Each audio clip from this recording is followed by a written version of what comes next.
আসসালামু আলাইকুম। আপনারা সবাই কেমন আছেন? আশা করি আপনারা সবাই ভালো আছেন। আজকে আরও একটা ভিডিও নিয়ে আপনাদের মাঝে চলে আসলাম।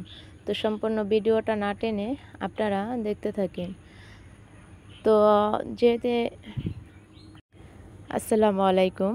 আপনারা সবাই কেমন আছেন? আশা করি আপনারা সবাই ভালো আছেন। আজকে আরও একটা ভিডিও নিয়ে আপনাদের মাঝে চলে আসলাম। তো সম্পূর্ণ ভিডিওটার সাথেই থাকেন।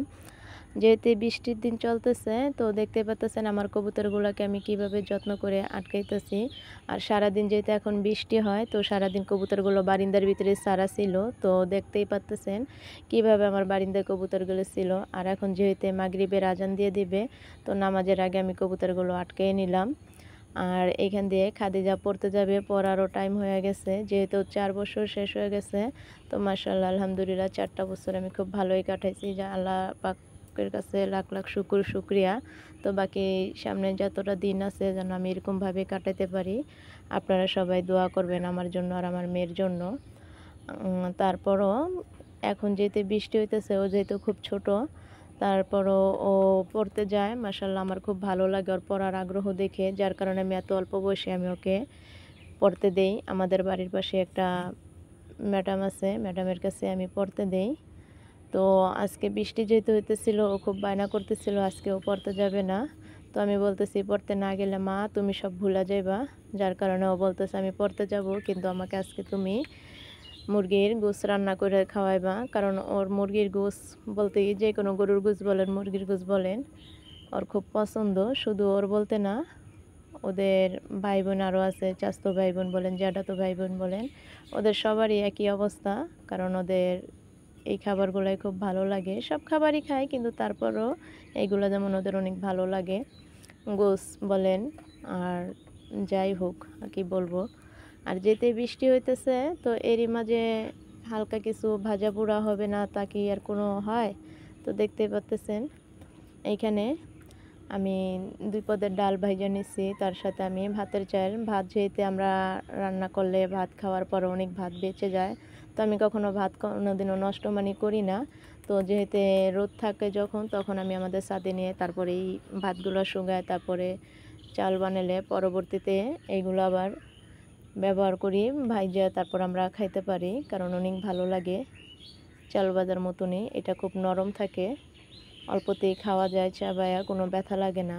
তো দেখতেই পাচ্ছেন আমি এখানে সব ভাইজা নিতেছি। তার সাথে চানাচুর, পেঁয়াজ, কাঁচামরিচ এগুলো দিয়ে মাইখা তারপর আমরা সবাই খাই একসাথে বসে। বৃষ্টি আসলে আমাদের আসলে এইসব খাবারগুলো একটু ভালো লাগে। সবসময় এসব খাবার আমাদের কম বেশি খাওয়া হয়, কিন্তু তারপর বৃষ্টির মাঝে এগুলো খেতে আরও অনেক ভালো লাগে। তো দেখতেই পাচ্ছেন আমি খুব অল্প করে আপনাদের মাঝে শেয়ার করলাম।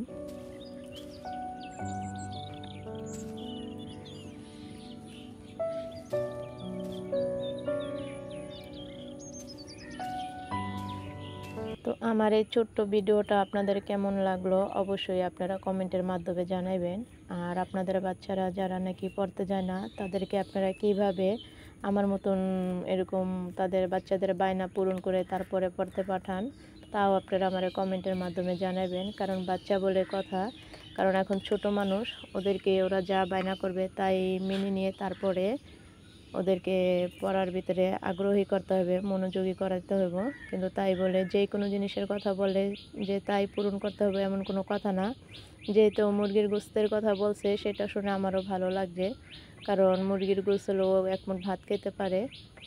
এর কারণে আমি সাথে সাথে ওর কথা শুনে ওকে পড়তে দিয়ে তারপর আমি রান্না করি। তো যেহেতু আমি যেই মাস্টারের কাছে পড়তে দিছি তার বাসাও দূর না, আমাদের ঘর থেকে 1 মিনিটের মতো সময় লাগে আমাদের বাড়ি থেকে বের হতে। তো কাছেই একদম, যার কারণে আমি ওকে পড়তে পাঠাই। তারপরে আমি এই খাবারগুলো আমি রেডি করি।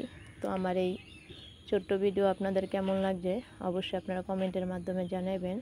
আর যারা আমার চ্যানেলে নতুন আসবেন অবশ্যই আপনারা আমার চ্যানেলটা সাবস্ক্রাইবার করে আমার সাথেই থাকবেন। আর আমার জানা অজানা যদি কোনো ভুল হয় তাও আপনারা ক্ষমার দৃষ্টিতে দেখবেন। আপনারা সবাই ভালো থাকবেন, সুস্থ থাকবেন। আল্লাহ হাফেজ।